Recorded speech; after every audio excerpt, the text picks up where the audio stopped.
Hello everyone, welcome back to Living in a Diverse World. My name is Hatneni, and today we are joined with Baikal Tugunov. Now Baikal Tugunov is a Siberian shaman, and he's coming to us all the way from Alanka, Siberia. And just like all of our interviews, our main goal is to gain knowledge, gain wisdom, and celebrate diversity. Let's jump right in. So Baikal, welcome to the show. How are you doing today? I'm doing pretty good. Thank you for asking. That's good. And I was wondering, is it pronounced Baikal or Baikal? It's actually pronounced Baikal. Oh, okay, Baikal. Okay, I'll refer to that from now on out. Okay, our first question. So tell us, how does someone become a shaman? Like, is there an apprenticeship system, or like, how does that work? Well, you think that a Siberian shaman would have chosen the path that they chose, but actually, this path chooses you. You see, I was born on a very hot summer day, and outside the house, a random moose showed up and started grazing on our grass. And along with this, there was the worst storm we had ever had in ages. And so those were little signs to my family that I had these shamanic powers.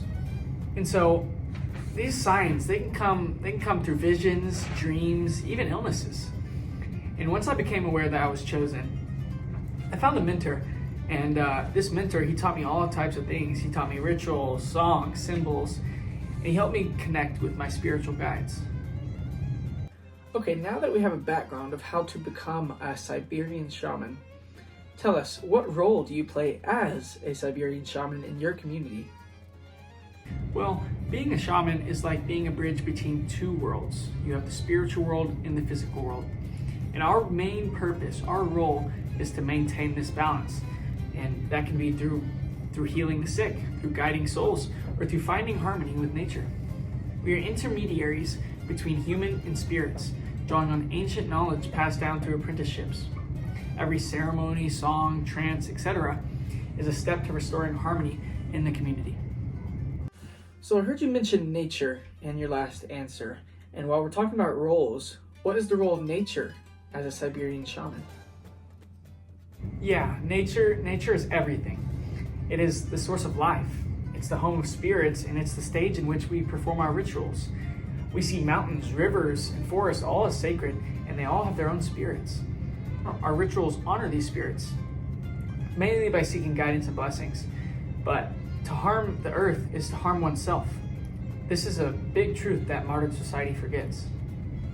Interesting.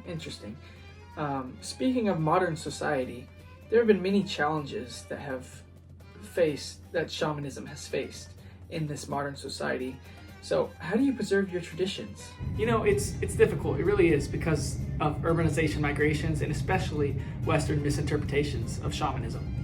They threaten our way of life.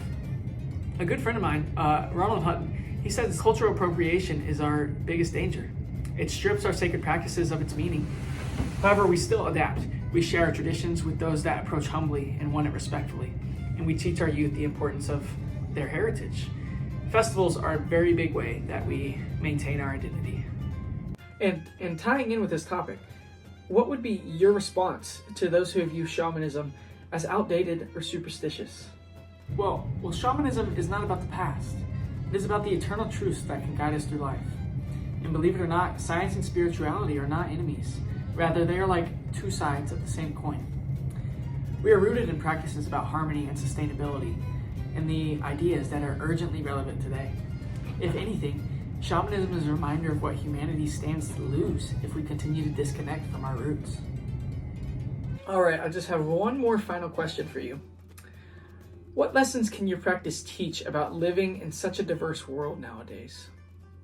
While shamanism does have a lot of qualities, the main thing that our practice teaches is respect. Respect for nature, respect for spirits, and for each other. It shows that every being, whether human, animal, spirits, they have a role to play in the balance of our lives. Our inclusivity is a model for modern societies. Leadership is not about power, but service, and that diversity is not a weakness, but a strength. The world would do well to listen to these lessons. All right, I want to say thank you, Baikal, for coming in and being so open to these questions and opening to answering them. I hope you had a great time. Yes, well, thank you for inviting me. And I hope my answers gave you some inner knowledge about Siberian shamanism. Well, everyone, I hope you enjoyed listening to that interview with Baikal, and I hope you learned a little bit about living in a diverse world. Join us next time at Living in a Diverse World.